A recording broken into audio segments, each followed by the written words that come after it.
Chairman Harvey Pitt was a lion of the securities bar and served as chairman of the U.S. Securities and Exchange Commission from 2001 to 2003. He truly loved the SEC and was larger than life. In this special podcast, 4 former SEC commissioners honor Chairman Pitt, his life, and distinguished career. I'm Randall Rubenking, and you are listening to Baker Hosts.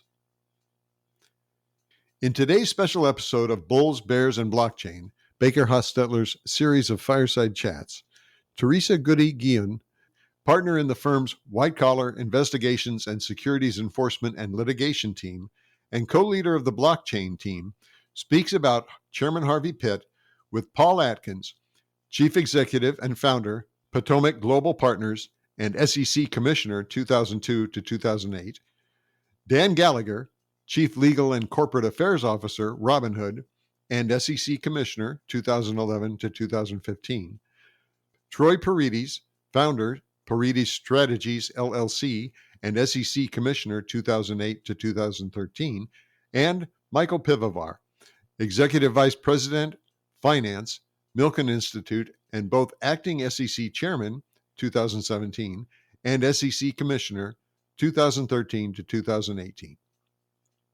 Let's listen in.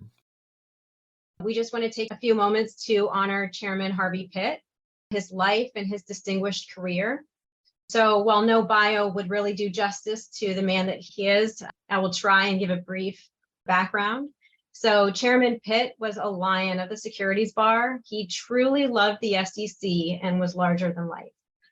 He was born in Brooklyn, New York. He was the son of a seamstress and a butcher, and he graduated from Stuyvesant High School at the age of 16.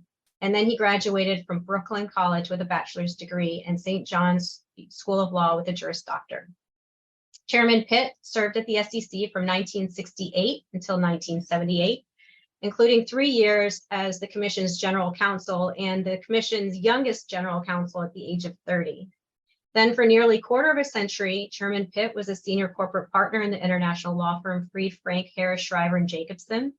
He was also a founding trustee and the first president of the SEC Historical Society, and participated in a wide variety of bar and continuing legal education activities to further public consideration of significant corporate and securities laws issues.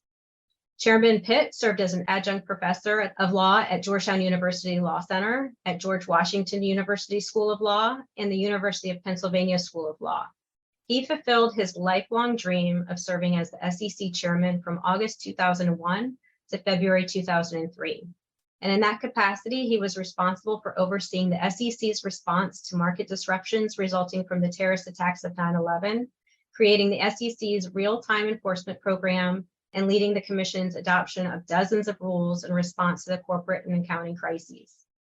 He then launched his global business consulting firm, Calorama Partners, and continued notable work in corporate governance and capital markets, frequently called on as an expert witness, including for the Securities and Exchange Commission. Chairman Pitt was awarded the William O. Douglas Award in 2011, and he always made himself available to offer advice, submit SEC comment letters, give television interviews. And while his personal life is incredibly distinguished, his family was the most important to him, and he would often marvel at his wife, Sari, and he loved to proudly talk about his children and grandchildren.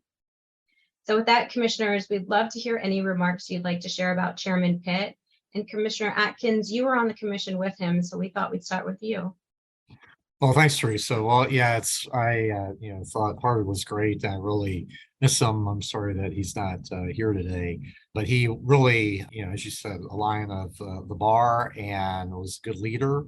And especially that was, as you mentioned there, 9/11. I was waiting, sort of to be nominated and then confirmed during and after that point.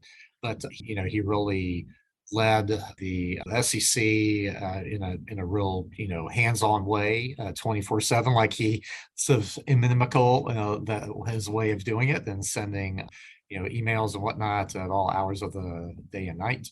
But really working with the securities markets and the exchanges and whatnot to give them the time that they needed not to reopen precipitously, and then give them the relief that they needed to get up and going. So I thought that was just really wonderful, and so it was a pleasure to have worked with him, and he was such a thoughtful person. And if you think back to the way closed meetings, I only hear about the way they are now, but the way they used to be, where one would actually really ask questions about the case and go into it, and we would have discussions about formal orders to give direction to the staff who actually wanted to, in most cases, wanted to hear about it and then have interaction. And so those were days when you had a very thoughtful commission, and I'm proud to say that Harvey led that. Thank you so much. Commissioner Gallagher. Oh, thanks, Teresa. Yeah, I got to know Harvey. We all knew of him. If you were a young securities lawyer like I was in the mid 90s or mid to late 90s, my first interaction personally with Harvey, I was carrying either Bill McLucas's or Harry Weiss's briefcase into a meeting where we had a joint client, a meeting with the staff. And I just remember Harvey, literally larger than life, Harvey rolls in with 2 associates and all these binders. And I mean, just a real production about anything he did. And then, the brilliance of what he said in the meeting, you just kind of sit back in awe at his intellect. And, so it was always in awe of him. Got to know him a little better when I worked for Paul, and, that kind of picked up over time.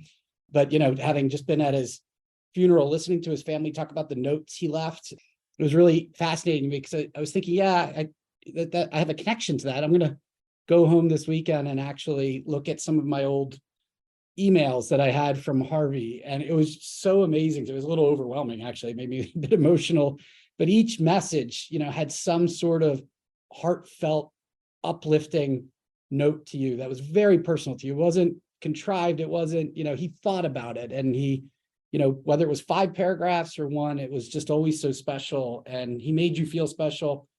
And, it was always an honor to me just to be associated with him. And, I still owe him, probably quite literally. If he charged me billable hours when I got into my spat with Harvard, I probably would owe him $10 million.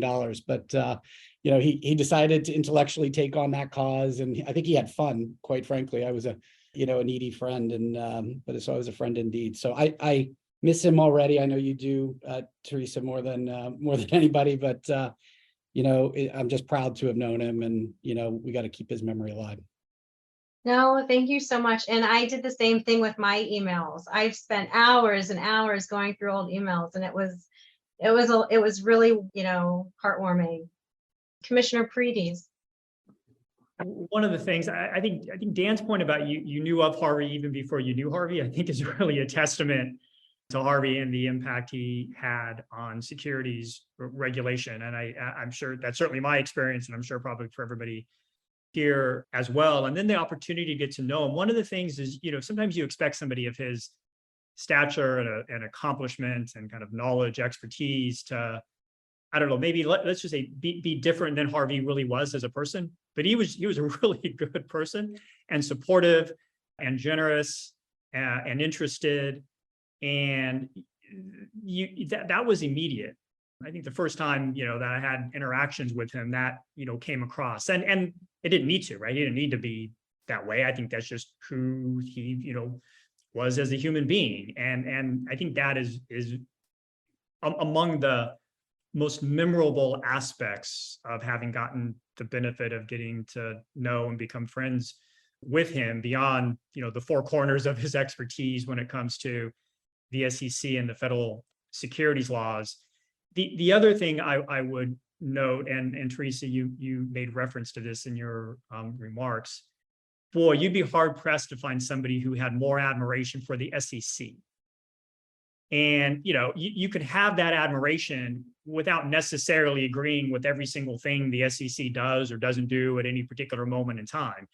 It's having that admiration regardless of whether or not, you agree at any particular moment in time with any particular decision that's coming out of the agency. And his admiration, reverence, I would say, for the commission was unshakable.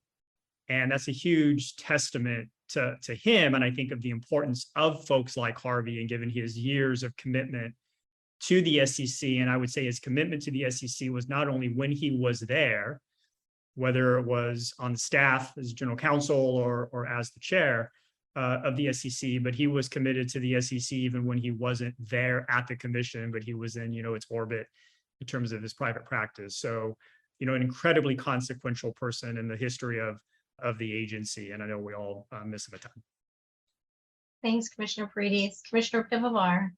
Yeah, I mean, a lot's already been said, right? I mean, Harvey just didn't love the SEC. He loved the SEC, right? And to Troy's point, when sometimes the SEC would go through, some criticisms, and Harvey would be the first one on television defending the institution and the great people that work there, regardless of whether he agreed with particular policy decisions. I mean, he was just loved the institution and loved the people there.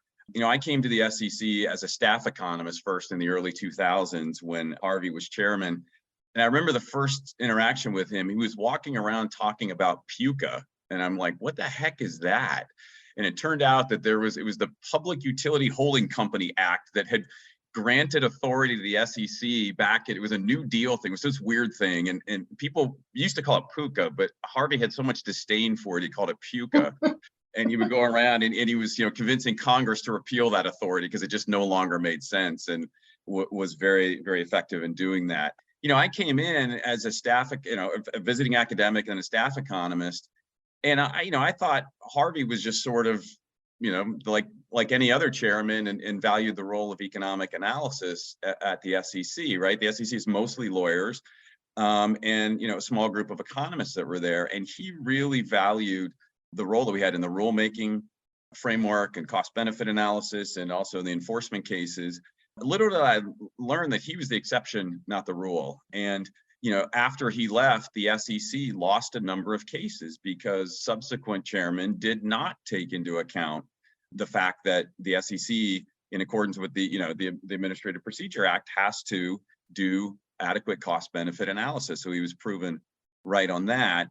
And then, when I was nominated to be a commissioner, when it first became public, Harvey was literally the first person who reached out. And just like Dan, I went back and looked at the emails, and none of the heartfelt, but I almost teared. I mean, I started tearing up. Actually, the big blue font in the email that he was sent, that he was just very famous for, is almost like this bold, big, larger than life font. The way that Harvey was, larger than life too. And so I will always appreciate it. Of course, a lot of folks reached out, but Harvey was literally the first one, and I will always appreciate that. Yeah, the Arial BT blue font. I'm well familiar.